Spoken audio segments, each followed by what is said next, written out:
नमस्कार बंधुरा ईश्वर भक्ति चैनेले आपनादेर सकलके स्वागत जानाई। बंधुरा गणेश चतुर्थी उपलक्षे गोटा विश्वे पालित हय सिद्धिदाता गणेशेर पुजो।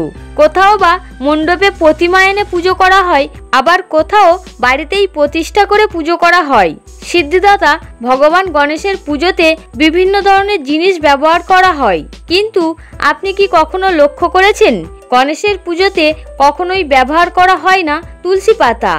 किन्तु एर कारण कि? हिंदू धर्मे जे तुलसी गाछ के सबथेके बेशी पवित्र गाछ बोले मने करा हय, गणेश पुजोर मतो बड़ो उत्सवे सेई तुलसी पाता व्यवहार करा हय ना केन? এই বিষয়ে বিস্তারিতভাবে জানার আগে আপনারা যারা এই চ্যানেলে নতুন তারা অবশ্যই চ্যানেলটি সাবস্ক্রাইব করুন এবং বেল বাটনে প্রেস করুন এই রকম আরো অনেক নতুন ভিডিওর নোটিফিকেশন পেতে। এবং ভিডিওটি দেখে যদি ভালো লাগে তাহলে অবশ্যই একটি লাইক করবেন এবং সবাইকে শেয়ার করে দেবেন যাতে তারাও ভিডিওটি দেখে উপকৃত হতে পারে। এবং কমেন্টে অবশ্যই লিখবেন জয় সিদ্ধিদাতা গণেশের জয়। আজকে আমাদের ভিডিওর আলোচ্য বিষয় গণেশ পুজোয় তুলসী পাতা কেন ব্যবহার করা হয় না।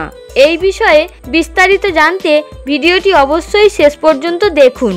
সবথেকে উপকারী উদ্ভিদগুলির মধ্যে তুলসী গাছ অন্যতম।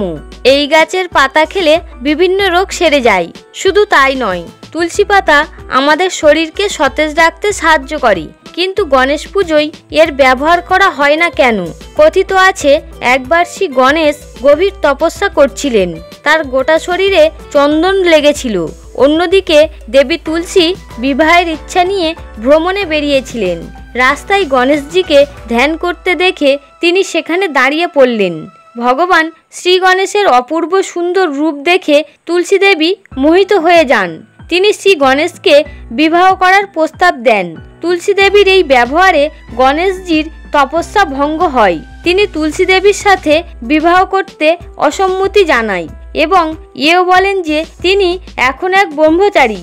এই কথা শুনে তুলসী দেবী প্রচণ্ড রেগে যান এবং গণেশজিকে অভিশাপ দেন যে তার বিবাহ কখনোই তার ইচ্ছার অনুসারে হবে না।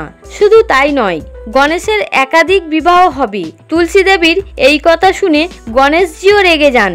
তিনিও তুলসী দেবীকে অভিশাপ দেন যে তার বিবাহ এক অসুরের সাথে হবে এবং তার জীবনে অন্ধকার নেমে আসবে। পরের জন্মে তুলসীকে গাছ হয়ে জন্মাতে হবে। এই কথা শুনে তুলসী দেবী নিজের ভুল বুঝতে পারেন এবং গণেশজির কাছে ক্ষমা প্রার্থনা করেন।